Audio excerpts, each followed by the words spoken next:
Luffy is about to be kidnapped. Now I know what you're thinking already. He's Nika, he's the GOAT, he's our Yonko, he's that guy. And let me tell you, like, I'm with you, I'm here. But he's about to be kidnapped and there's nothing we can do about it. First off, let's just get things into perspective and get on the same page right now.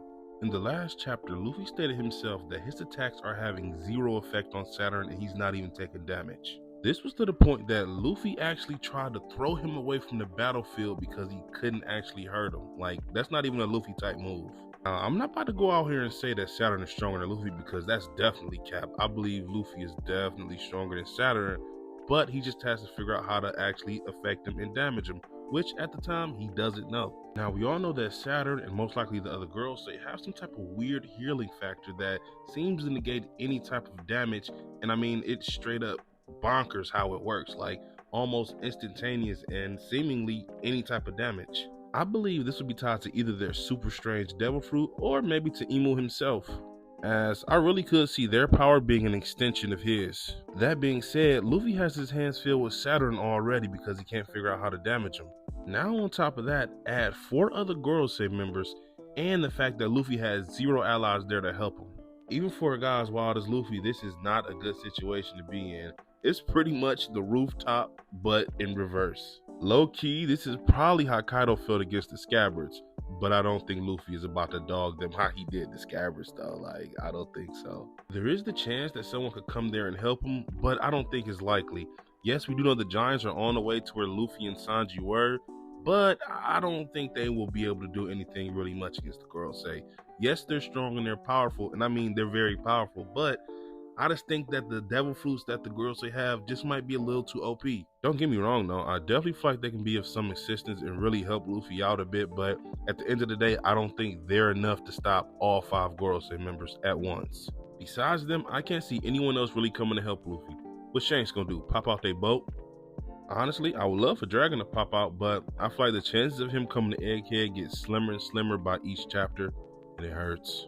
We all know Oda loves to draw parallels from past arcs to current, and this app has been absolutely no different. This can match up perfect with the Saba Odi arc, as last time it was Luffy's crew who were separated and taken away from him. This time it will be the opposite, where Luffy is the one taken away from the crew, and there's seemingly nothing they can do at the time. Listen, that would be super dope and make so much sense, as now the crew would have no choice but to step their game up completely to another level if they want to save their captain Luffy. The crew would still go to Elbaf, where they would train, get information on the world government, learn from Saul, and just pretty much get the knowledge and the strength it would take to get their captain back. Also, this would give the Straw Hat Pirates a real reason to get into it with the world government, as the world government is definitely in-game boss type shit. They need this. Now, I know what some of y'all are thinking. How could that work with Luffy not being in the picture and not being the main focus but still having the Straw Hats? And that's the wonderful thing about One Piece. There are so many complex characters with great dialogue, nuance, all these different things. But you know who's the simplest character throughout the whole show who we absolutely get no monologue from? Is Luffy.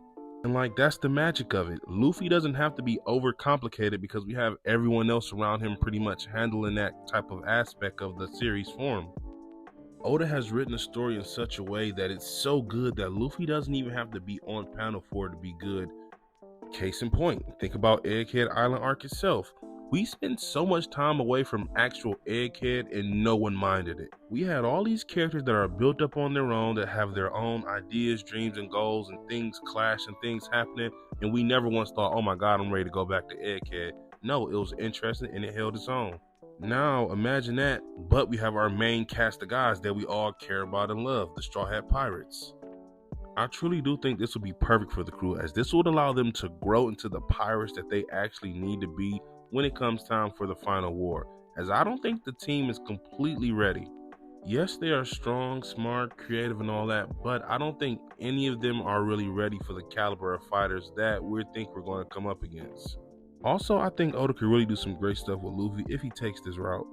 I think this would be a great time for us to see some internal reflection within Luffy and really see him thinking and like just kind of going through the motions of the whole ordeal. Luffy is a guy that we rarely ever see what he thinks unless it's something he says. Other than that, we don't really know how the gears in his little head works. But yeah, that's just my take on it. I think Luffy's going to be defeated and kidnapped. Or he can just go full Yonko mode and beat all their ass. 5v1, let's go.